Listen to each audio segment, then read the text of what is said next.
नमस्कार दोस्तों, लीगल फटंटी में आप सब लोगों का स्वागत है। तो मेरे चैनल पे आप सब लोगों का स्वागत है। मेरा नाम आरती कुमार इलाहाबादिया है। तो आज हम लोग अपने नए टॉपिक जो कि हमारा जो अभी भारतीय न्याय संहिता से रिलेटेड मैं आप लोगों के लिए आज नया टॉपिक लेकर आया हूँ, मिस्टेक ऑफ लॉ। तो हम लोग समझेंगे कि मिस्टेक ऑफ लॉ होता क्या है, किस तरीके से मिस्टेक ऑफ लॉ को एक डिफेंस नहीं माना जाता, और अगर डिफेंस नहीं माना जाता तो जो जनरल एक्सेप्शन में है उसको इस चीज को क्यों एक्सेप्शन पे रखा गया, उसके पीछे क्या मेंस रिया ही सोलली जिम्मेदार है उस चीज के लिए कि वहां मेंस रिया पूरी तरीके से अब्सेंस है, या उसकी इंटेंशन नहीं है, या उसके पीछे और भी कुछ जस्टिफिएबल कारण है, उनके बारे में मैं बात करूंगा। लेकिन इससे पहले मैं ये बताना चाहूंगा कि जो हम लोगों ने मिस्टेक ऑफ फैक्ट में पढ़ा था वहां क्या था कि किसी भी चीज को अगर आप मिस्टेक कर रहे हैं और मिस्टेक बोनाफाइड है, उसमें रीजनेबलनेस है, एक जेन्युइननेस है, या एक कह सकते हैं कि अब एरर ऑफ फैक्ट है, तो हम उसको एक डिफेंस की तरीके ट्रीट करते थे। लेकिन जो ये हमारा मिस्टेक ऑफ लॉ है, इसको हम ऐसा मानते हैं कि ये एक स्ट्रिक्ट प्रिंसिपल है, ये कंजर्वेटिव अप्रोच पे बेस्ड है। इस वजह से हम इस चीज को डिफेंस नहीं मानते हैं। ये अगर आप मिस्टेक ऑफ लॉ को किसी भी तरीके से आप डिफेंस नहीं मान सकते, आपको ये ऐसा माना जाता है कि इसको आप डिफेंस नहीं ले सकते, और इस चीज के लिए ऐसा माना जाता है या कोर्ट ऐसा बिलीव करती है कि जो भी इंसान इस संसार में पैदा हुआ है, या जो संसार में जिस इंसान का एग्जिस्ट है, एट लीस्ट उसको ऐसा प्रज्यूम कर लिया जाता है, ऐसा प्रजम्पन ये ला बताता है कि हर आदमी को कम से कम इंडिया में अगर वो रह रहा है और वो रेशनल सिटीजन है, उसके पास विवेक है, रेशनल साइंस माइंड है, तो उनके कम से कम लॉ के लिए तो उसको अवेयरनेस उसकी होनी ही चाहिए। तो everyone know the law,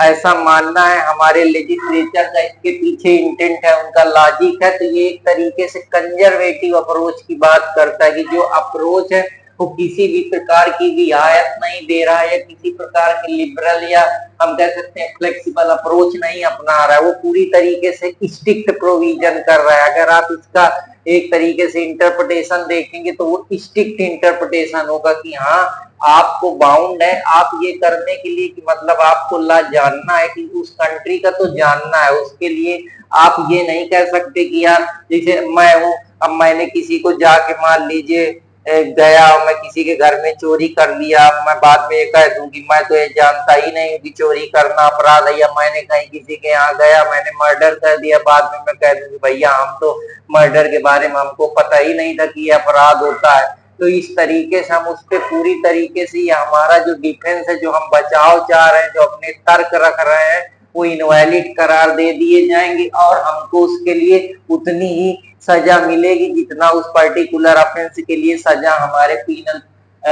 system में दी हुई है, या हमारे क्रिमिनल जस्टिस सिस्टम में दी हुई है। ये प्रिंसिपल हमेशा इग्नोरेंसिया जूरिस्ट नेमनी एग्जीक्यूट की तरफ मानता है। इस तरीके से रिलाइट करता है कि जो लॉ है वो पूरी तरीके से अगर आप नहीं जानते हैं लॉ तो कोई एक्सक्यूज नहीं देता। मतलब ये एक तरीके से स्ट्रिक्ट इंटरप्रिटेशन कर रहा है। स्ट्रिक्ट इंटरप्रिटेशन का मतलब है कि अगर आप कोई चीज नहीं जानते हैं तो आप उसको ये नहीं कह सकते कि मुझको तो ये नहीं पता होता है। लॉ ऐसा प्रेज्यूम कर रहा है, ऐसा बाउंड कर रहा है, ऐसा एक तरीके से कंपल्सन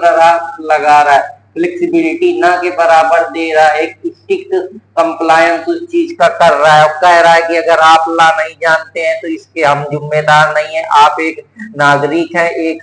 बेहतर इंसान है, तो आपको एटलीस्ट लॉ तो पता ही होना चाहिए। तो इस फिलॉसफी पे पूरा प्रिंसिपल बेस्ड है जो इस तरीके से बात करता है। तो जो इसका केस है ग्रांट वर्सेस ब्रॉग, इस केस में ये कहा गया था कि अगर इंडिविजुअल, इसमें एक इंडिविजुअल था जिसको प्रोसिक्यूट कर लिया था इमाइग्रेंट एक्ट के तहत, क्योंकि उसका जो समय था कि उसको इतनी देर में ये जगह छोड़ देनी चाहिए, लेकिन वो फिर भी उस जगह पे रुका रहा। तो यहाँ पे जो रिस्ट्रिक्शन था उसके रिस्ट्रिक्शन को प्रॉपर मान लिया गया और उसको कोई डिफेंस नहीं दिया गया। मतलब तुमको जब इतनी देर जाने के लिए कहा गया है तो जाओ, फिर क्यों नहीं जा रहे? अगर नहीं जा रहे तो फिर उसका परिणाम भुगतो, मतलब अब तुमको डिफेंस नहीं मिलेगा, तुम बचाव नहीं ले सकते हो और तुम उस चीज के लिए लाइबल हो। तो इसके पीछे कई व्यू हैं। कुछ लोग बताते हैं कि स्ट्रिक्ट इंटरप्रिटेशन करना चाहिए, कुछ लिबरल की बात करते हैं, कुछ मॉडर्न की बात करते हैं। तो वो मैं सारे अप्रोच लेकर आया हूँ, वन बाय वन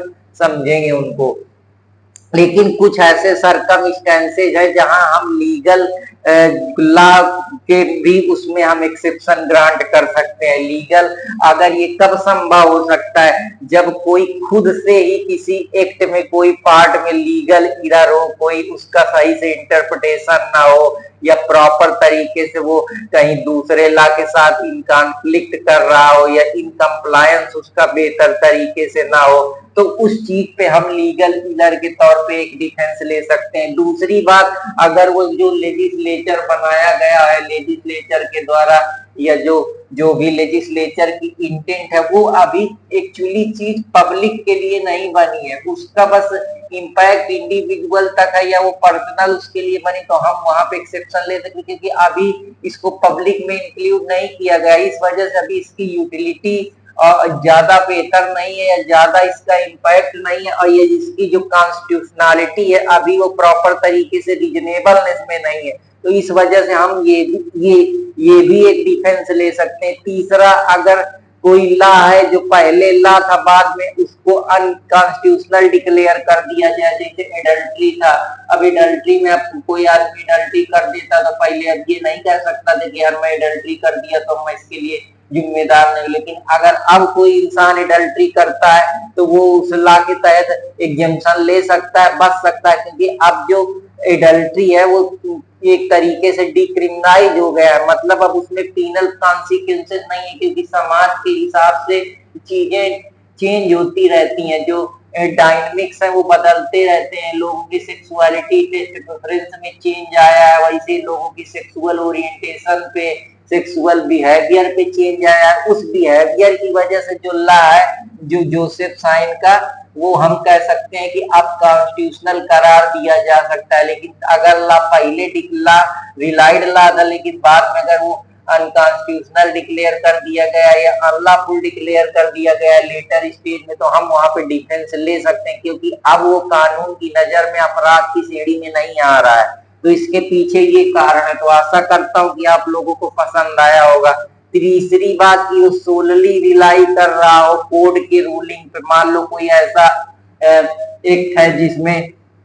बहुत सारे इंटरप्रिटेशन है, बहुत सारे अभी एक तरीके से कह रहे हैं व्यू जो है, डिफरेंस ओपिनियन है, तो अभी उसमें हम उस चीज को ला के तौर पे नहीं मान सकते कि हम वहां पे एक्सेप्शन या डिफेंस ले सकते हैं, क्योंकि अभी कोर्ट की रूलिंग प्रॉपर तरीके से आई नहीं। अभी कोर्ट उसको इंटरप्रिटेट कर रहा है, पता नहीं वो किस आधार पे करेगा, क्या रीजनेबलनेस लगाएगा, क्या थिंकिंग लगाएगा, किस तरीके से वो उसकी जो एक प्रॉपर रीजनेबलनेस होगा, एक प्रॉपर हम कह सकते हैं कि पूरी रीजनिंग होगी, पूरी लीगल इंटरप्रिटेशन होगा, उस आधार पे तब तक तो हमारे लिए छूट है और हमको ले सकते हैं। लेकिन कुछ ऐसे स्टेट के एक्स्ट्रा सरकमस्टेंसेज होते हैं जहां किसी भी आदमी की कोई भी कानून, जब तक इंटेंशन नहीं किसी भी इंसान की होती, इलविल माइंड नहीं होता, गिल्टी माइंड नहीं होता, तब तक हम उसको अपराधी नहीं मानते। अपराध दो ही चीजों पे डिसाइड होता है, एक एक्टस रिया,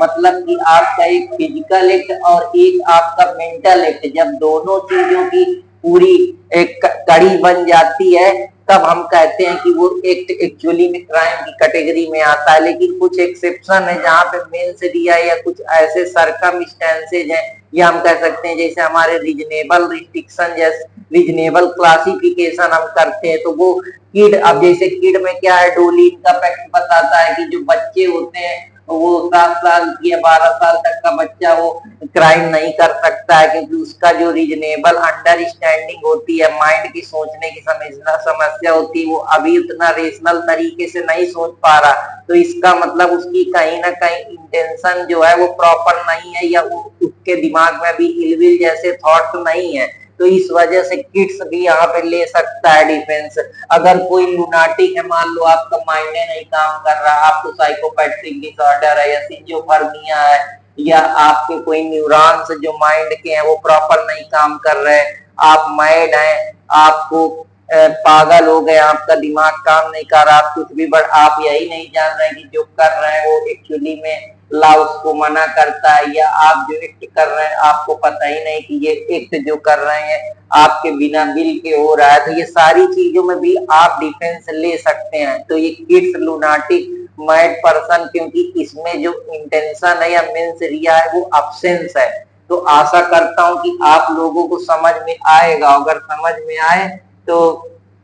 लाइक सब्सक्राइब करते रहिए। कुछ चीजें होती हैं कि वो चीजें उस वजह से बेहतर हो जाती हैं क्योंकि उसके पीछे यही कारण होता है कि उन चीजों में लॉजिक लगा होता है या रीजनेबलनेस होता है, या एक तरीके से हम कह सकते हैं कि उस समय उस पर्टिकुलर सिचुएशन पे पर्टिकुलर सर्कमस्टेंसेज में उसकी कितनी यूटिलिटी होती है, उस आधार पे चीजें डिसाइड होती हैं। तो अब कुछ पर्सपेक्टिव की बात करते हैं कि ये जो पूरा मिस्टेक ऑफ लॉ, इसके पीछे कौन कौन से पर्सपेक्टिव है, क्यों हम इतना कंजर्वेटिव व्यू अपना रहे हैं जबकि हमारे पास और भी सोचने के तरीके हैं। तो वेरियस पर्सपेक्टिव जो मिस्टेक ऑफ लॉ के, पहला इक्विवेलेंस व्यू होता है। इक्विवेलेंस व्यू सेम ट्रीट करता है जैसे मिस्टेक ऑफ लॉ में, मिस्टेक ऑफ फैक्ट में एक तरीके की रीजनेबलनेस और गुड फेथ था, और ये भी जैसा रसेल बताते थे कि अगर कोई भी मिस्टेक अगर जेन्युइन है या बोनाफाइड तरीके से है तो हम उसमें एक्सेप्शन दे देते थे। ये भी सेम वही बात कहता है कि इक्वल तरीके से मिस्टेक ऑफ लॉ और मिस्टेक ऑफ फैक्ट को देखना चाहिए, जो इक्वल वायलेंस व्यू के पीछे की फिलॉसफी है। जैसे कि मान लो कोई आदमी है, अब कोई माता है, उसको अपने बच्चे को गर्भ में या फ्यूटस में कोई किल कर देता है तो हम उसको ऑफेंस नहीं मानते हैं, ना ही वो उसके लिए लाइबल होता है, क्योंकि ये माना जाता है कि उसने ये पूरी जानबूझ के या उसने अनइंटेंशनली तरीके से ऐसा हो गया, एक मिस्टेक कमिट हो गई है, तो इसको हम लॉ की तरीके न ट्रीट करके मिस्टेक की तरीके ट्रीट करते हैं। बस यही कुछ सारी चीजें हैं जो मैं आप लोगों को बताना चाहता था। तो किसी ने क्या खूब कहा है, ना मोहब्बत ना दोस्ती के लिए, ना मोहब्बत, सुदर्शन फाकर की शायरी आप लोगों के सामने रख रहा हूं, ना मोहब्बत ना दोस्ती के लिए वक्त रुकता नहीं किसी के लिए, और अपने दिल को ना दुख दे यूं ही इस जमाने की बेरुखी के लिए, वक्त के साथ साथ चलता रहे यही बेहतर है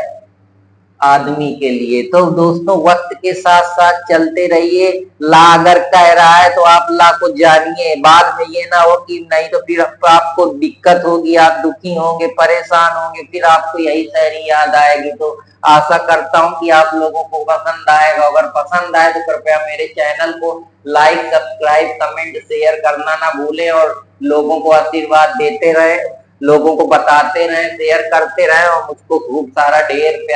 सारा आशीर्वाद प्यार देते रहे, जिससे मैं आप लोगों के लिए ऐसी बेहतर से बेहतर वीडियो बनाता रहूं। अब हम लोग चलते हैं अपने मॉडरेट व्यू की तरफ की कौन दोनों को एक किस तरीके से बैलेंस बनाया जाए, या कौन कौन सी चीजों को ध्यान में रखा जाए, वो कौन सा व्यू है जहाँ पे मिस्टेक ऑफ लॉ को भी कुछ समय के लिए डिफेंस मान लिया जाता है। ऐसा इस वजह से माना जाता है क्योंकि कुछ रीजनेबल एक्सक्यूज बन जाते हैं, कुछ रीजनेबल जो मेन रिया होती है उसमें पूरी तरीके से है या नहीं है, या मेन रिया किस तरीके से, क्या वो जो एक्ट हुआ है उसके पीछे उसको नॉलेज है या नहीं है, कितना रीजनेबलनेस तरीके से वो पेश आ रहा है, क्या वो मेन रिया सेटिस्फाइड हो रही है या नहीं हो रही है। तो क्या मेंस रिया अगर अब्सेंस है तो हम उसको मॉडरेट व्यू में मिस्टेक को भी कुछ समय के लिए डिफेंस मान लेते हैं, मिस्टेक ऑफ लॉ को। तो ये मतलब एक तरीके से क्या बात कर रहा है, ये यहाँ कुछ कंसेशन दे रहा है, कुछ लिबरल अप्रोच रख रहा है, पूरी तरीके से बस स्ट्रिक्ट कंप्लायंस नहीं कर रहा है। यहाँ जो लेजिस्लेचर की इंटेंट है वो फ्लेक्सिबल है, वो रिजिड नहीं है, वो पूरी तरीके से हर चीजों को ध्यान में रख के एक तरीके से हम कह सकते हैं मॉडरेट व्यू अपना रहा है, दोनों के बीच में रास्ता निकाल रहा है, बैलेंसिंग कर रहा है, एक प्रॉपर जो हम कह सकते हैं एनालिसिस होना चाहिए उस आधार पे जा रहा है किसी चीज को बस थोप नहीं दे रहा, सरकमस्टेंसेज हर चीज को जानने के बाद उसके पीछे जो इंटेंशन है या ऑब्जेक्टिव है उस चीज को ध्यान में रखते हुए अल्लाह को क्रिएट कर रहा है, अल्लाह की बात कर रहा है कि हमें इस चीज को क्यों, इन चीजों में हमको एक्सेप्शन देना चाहिए, इन चीजों को छोड़ना चाहिए। तो आशा करता हूँ कि आप लोगों को पसंद आएगा। अब जैसे मान लीजिए अब एक कोई फॉरेनर कहीं बाहर से आया, अब उसको पता ही नहीं है कि इंडिया में पब्लिक में शराब पीना अपराध है। अब मान लीजिए वो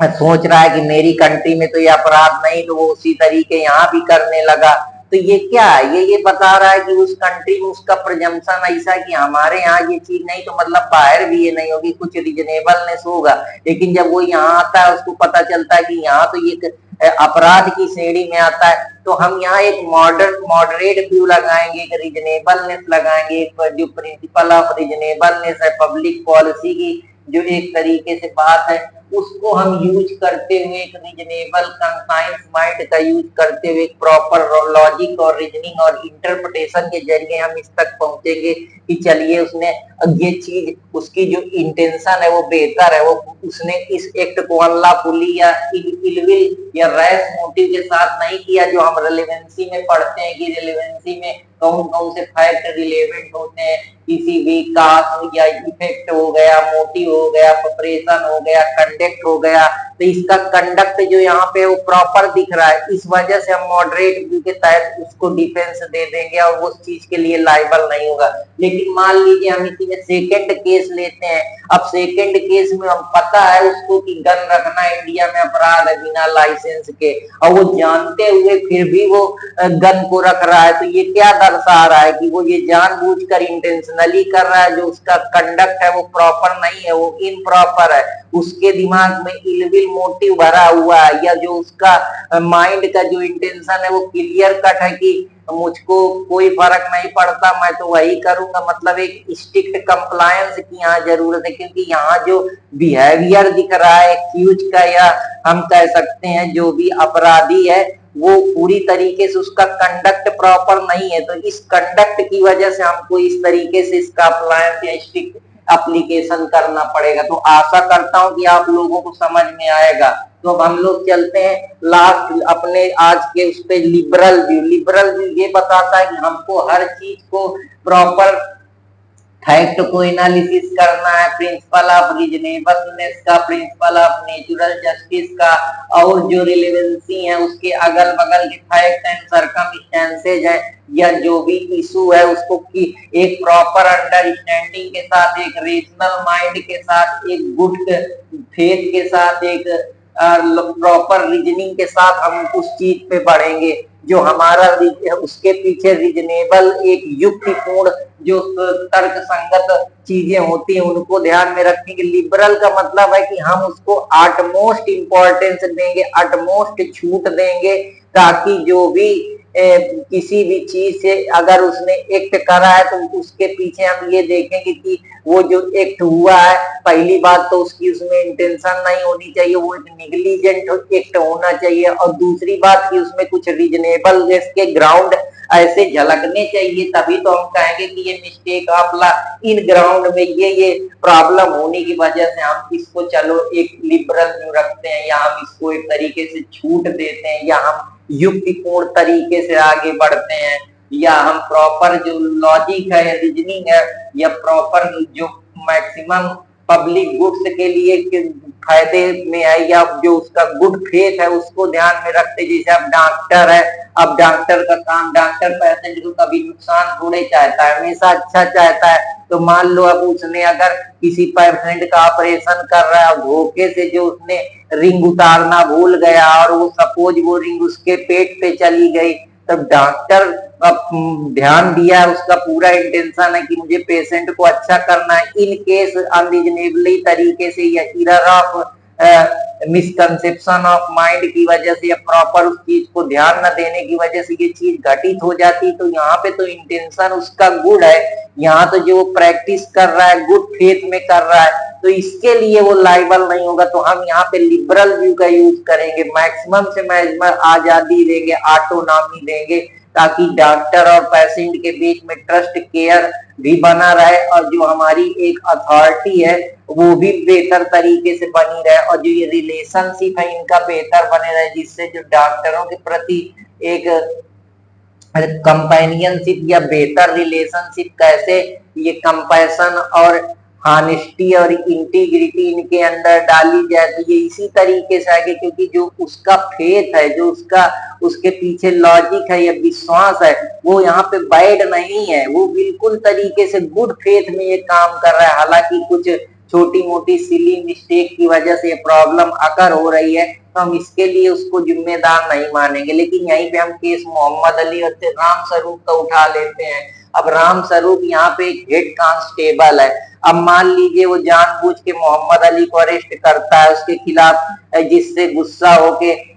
जो मोहम्मद अली है वो केस फाइल कर देता है राम स्वरूप के खिलाफ। अब यहाँ पे पता है कि वो फाल्सली अरेस्ट करा है, बिना कोई पर्टिकुलर रीजन के उसको अरेस्ट कर ले गया है, उसको अनलॉफुली डिटेन करे है। ये सारी चीजें होने के बावजूद भी यहाँ पे जो ग्राउंड है ला का, वो कहता है कि भले यहाँ पे ग्राउंड जो है वो गुड फेथ में नहीं है, मतलब उसने सब गलत करा है, यहाँ उसका कोई भी ऐसा लॉजिक नहीं है कि उसके भलाई के लिए कर रहा हो या उसके, ये यहाँ पूरी तरीके से आर्बिट्रेरीनेस तरीके से पेश आ रहा है, इलॉजिकल मैनर में आ रहा है। और दूसरी बात है, कोई प्रोसीजर जो इस्टेब्लिश बाय लॉ आर्टिकल 21 उसका पालन नहीं कर रहा है, फिर भी हम उसको क्यों यहाँ पे जस्टिफाइड नहीं मान रहे हैं कि वो जस्टिफाइड नहीं है, क्योंकि हम यहाँ कंजर्वेटिव व्यू अपना रहे हैं कि तुम चाहे जो कुछ करो, अगर तुमने लॉ की मिस्टेक करी है तो हम चाहे तुमको जैसे उठाएं हम तुमको उठाएंगे, तुमको कोई नहीं रोक पाएगा। तो यहाँ कोई ऑप्शन इफ एंड बट है ही नहीं, यहाँ पर जम्पशन पूरी तरीके से ग्रांटेड है। तो आशा करता हूँ कि आप लोगों को ये समझ में आएगा, और अगर समझ में आया तो कृपया चैनल को लाइक सब्सक्राइब कमेंट करते रहें और आशीर्वाद देते रहें। तो फिर नए टॉपिक के साथ आप लोगों के लिए मुलाकात होगी, तब तक मेरे साथ बने रहें और लगे रहें, और डरना नहीं है कि ऐसे बहुत सारी दिक्कतें आएंगी, परेशानियां आएंगी, लेकिन वही है कि सुंदर सुर सजाने को साज बनाता हूँ, सुंदर सुर सजाने को साज बनाता हूँ, और नौसिखिए परिंदों को बाज बनाता हूँ, और चुपचाप सुनता हूँ शिकायतें सबकी, तब दुनिया बदलने की आवाज बनाता हूँ। वो समुंदर तो परखा है हौसले पक्षियों के, और मैं डूबती कश्तियों के जहाज बनाता हूँ, और चाहे कोई बनाए बुर्जे खलीफा, मैं तो कच्ची मिट्टी के ताज बनाता हूँ। तो दोस्तों बस आपको अपने पे विश्वास रखना है, जो भी हमारे पास छोटा सा मोटा सा माइंड है उसको प्रॉपर इंटरप्रेट करना, बेहतर तरीके से अपने को आगे बढ़ाना है, और अपने देश का नाम रोशन करना है, अपने लिए करना है, अपने माता पिता के लिए नाम करना है। क्या खूब कहा है राहत इंदौरी ने कि हम अपने जान के दुश्मन को अपनी जान कहते हैं, हम अपने जान के दुश्मन को हम अपनी जान कहते हैं, हम मोहब्बत की इसी मिट्टी को हिंदुस्तान कहते हैं। तो प्यार मोहब्बत बना के रखिए, और बस ऐसे ही पढ़ते रहिए, मुस्कुराते रहिए, और अर्पित कुमार इलाहाबादिया को ढेर सारा प्यार अपनी तरफ से देते रहिए, और उसके अंदर एक बिलीफ और फेथ डेवलप करिए, अपने ऊपर विश्वास रखिए कि वही है कि आप अकेले ही सब कुछ कर लेंगे। जैसा कि किसी ने क्या खूब कहा है कि अखबार हूँ औकाती क्या है मेरी, अखबार हूँ औकाती क्या है मेरी, मगर शहर में आग लगाने के लिए काफी हूँ। मेरे बच्चों मुझे दिल खोल के तुम खर्च करो, मैं अकेला ही आग लगाने के लिए काफी। तो आपके अंदर बहुत दम है, बस आपके अंदर पेशेंस हिम्मत रखना है, आप सब कुछ कर सकते हैं। अपने अंदर के इनर कॉन्शियस को जानिए, अपने विवेक के ऊपर काम करिए, सही चीज पे सही जगह दिमाग लगाइए, आप बेहतर करेंगे। आप युवा हैं, आपके पास अदम्य साहस शक्ति है, और आप दुनिया की कोई भी चीज को हिला सकते हैं। पढ़ाई तो बहुत छोटी चीज है, बस लगे रहना है, लड़ते रहना है। मंजिल आए ना आए देखा जाएगा, सफर में धूप तो होगी, जो चल सको तो चलो, यहाँ भीड़ में है सभी अकेले, तुम भी निकल सको तो चलो। यहाँ किसी के वास्ते कहाँ किसी की राहें बदलती हैं, तुम भी अगर इस भीड़ से निकल सको तो चलो। तो क्या खूब कहा है निदा फाजली ने। तो आशा करता हूँ कि आप लोगों को पसंद आएगा। अगर पसंद आए तो कृपया लाइक, सब्सक्राइब, कमेंट, आशीर्वाद। अर्पित कुमार इलाहाबादिया लीगल फैटर्निटी, और जाकर मेरे चैनल जर्नल अवेयरनेस फैटर्निटी को भी लाइक सब्सक्राइब करते रहिए, जिससे आपको जीएस का अगर कोर्स पढ़ना है तो उस चैनल पे काफी वीडियो हिस्ट्री, इकोनॉमी से रिलेटेड आने वाले समय में आएंगी। तो कृपया उसको लाइक कर लें, उसकी बेल आइकन की घंटी को सब्सक्राइब घंटा दबा दें, जिससे आपको फर्दर अपडेट मिलता रहे। तो फिर मिलूंगा नए टॉपिक के साथ आप लोगों के लिए। तब तक आप लोगों से विदा चाहता हूं। तब तक के लिए धन्यवाद। जय हिंद।